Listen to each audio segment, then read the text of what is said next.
사람이 여러분 아시겠죠? 이 광주에서 이제 재개발을 하려고 해서 건물을 철거를 했는데 여기에 감리하는 사람이 상주도 하지 않았을 뿐만 아니라 철거하는데 이게 잘못돼 갖고 지나가던 버스에서 무려 9명이 어린아이 또 엄마 이렇게 저 세상으로 갔습니다.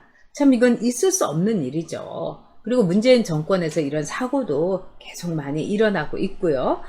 자, 그런데 이 광주 사고의 그 배우자 가운데서요, 문흥식이라는 사람이 있습니다.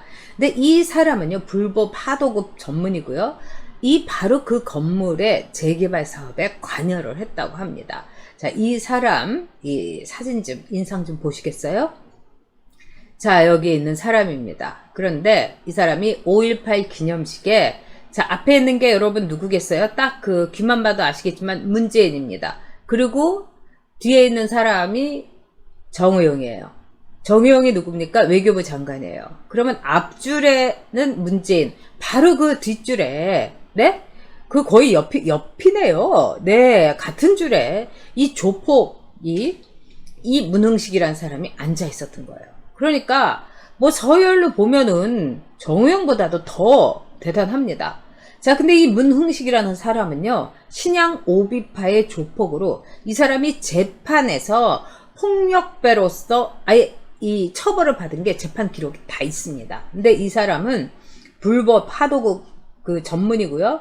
이 사람이 이번에 광주 붕괴에 수주 개입을 했다, 이런 말이 이렇게 쫙쫙쫙쫙 퍼지고 있으니까 이 사람이 사고는 6월 9일 날 났습니다. 근데 6월 13일 날 출국을 했어요. 그래서 더구나 이 사람 출국하는데 백신도 안 맞았다고 하고요. 그래서 이 사람이 어디로 갔을 것인가, 이 두 군데라고 합니다. 미국의 시카고 아니면은 뭐 여러 가지 친척들이 있는 베트남, 둘 중에 하나다 이러고, 무슨 뒤늦게 인터폴에 강제 소환을 한다는 둥 우리나라 경찰이 이렇게 호들갑을 떨고 있습니다. 자, 여러분, 이 사건에 대해서 여러분 어떻게 생각하십니까?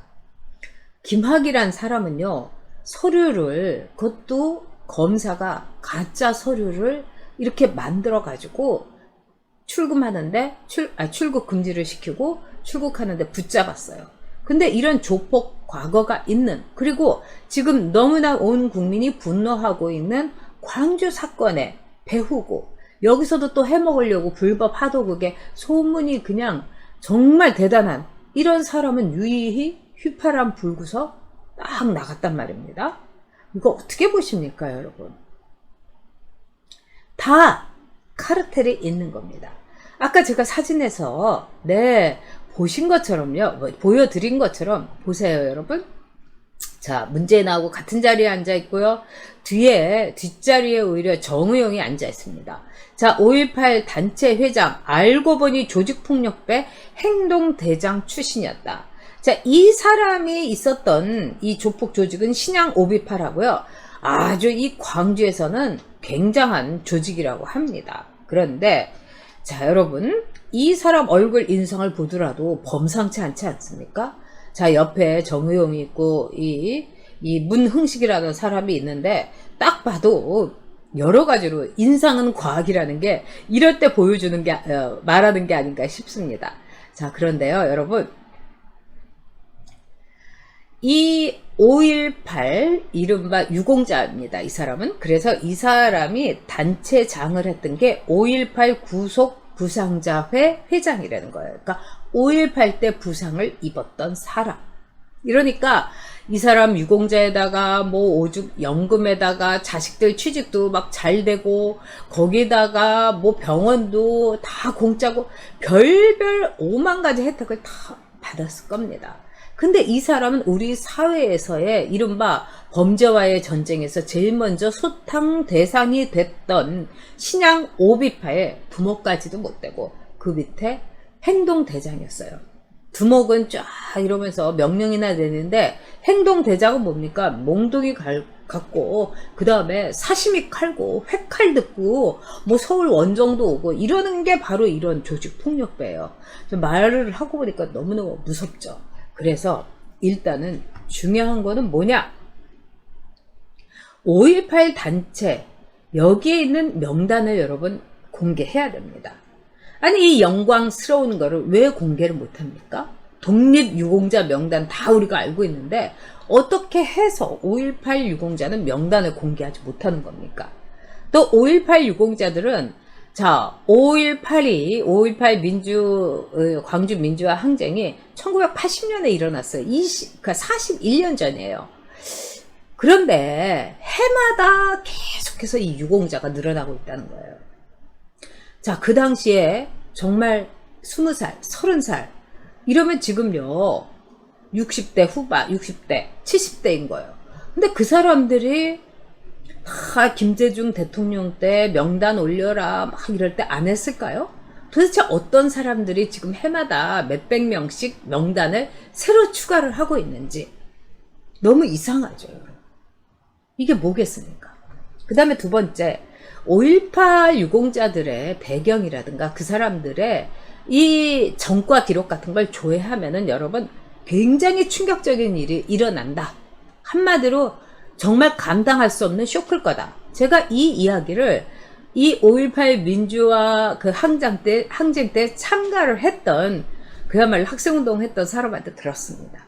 그래서 이 사람이 하는 이야기가 뭐냐, 그 당시에 조직폭력배들이 부직갱이 들고 왔다 갔다 하다가 얼떨결에 또는 의도적으로 목적 지향적으로 나중에 거기다 숟가락 얹어가지고 5.18 유공자 된 사람이 허다하다는 겁니다.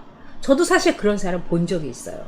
제가 이제 광주 관계에 관심도 있고 그래서 그쪽에 호남분들하고 이렇게 얘기도 하고 이런 적이 있었는데 어떤 분이 나중에 들어왔더라고요. 그래서 저는 예상이 없던 분인데, 그런데 그분이 무슨 그 DJ 때였습니다. 근데 그 사업을 하고 있는데 상당히 땅 짓고 헤엄치기 사업을 하고 있는 거예요. 그러면서 자기가 DJ하고 같이 사형 선고를 같이 받았다는 거예요. 그래서 그 덕으로 지금 이렇게 어마어마하게 그러니까 DJ 때였습니다. 어마어마하게 정부에서 사업도 수주받고 있고, 그러더니 좀 이따가 어디서 전화를 하더니 배우를 부르더라고요. 여자 탤런트가 왔습니다. 근데 저는 그 탤런트를 너무 좋아했어요. 굉장히 인상도 좋고 연기도 잘하고. 근데 그 탤런트가 와서 하는 게 회장님 하면서 막 술 따르고 그러더라고요. 너무너무 저는 실망도 했지만 무섭기도 했습니다. 자, 이 사람이 얘기해요. 자기 조폭이었다고. 제 앞에서 얘기했습니다. 그런데 다이아몬드 반지를 막 이만한 거를 남자가 끼고 있고, 자 여러분 뭐 이런 얘기를 해서 뭐 하겠습니까? 중요한 거는 이 광주 사고의 배후였던 사람이 조폭이었고, 그런데 이 사람이 5.18 부상 동지회 회장이었고, 그 다음에 6월 9일날 사고가 났고 이 사람의 연루가 여러 가지로 드러났고, 그런데 유유히 13일날 출국을 해버린 거예요.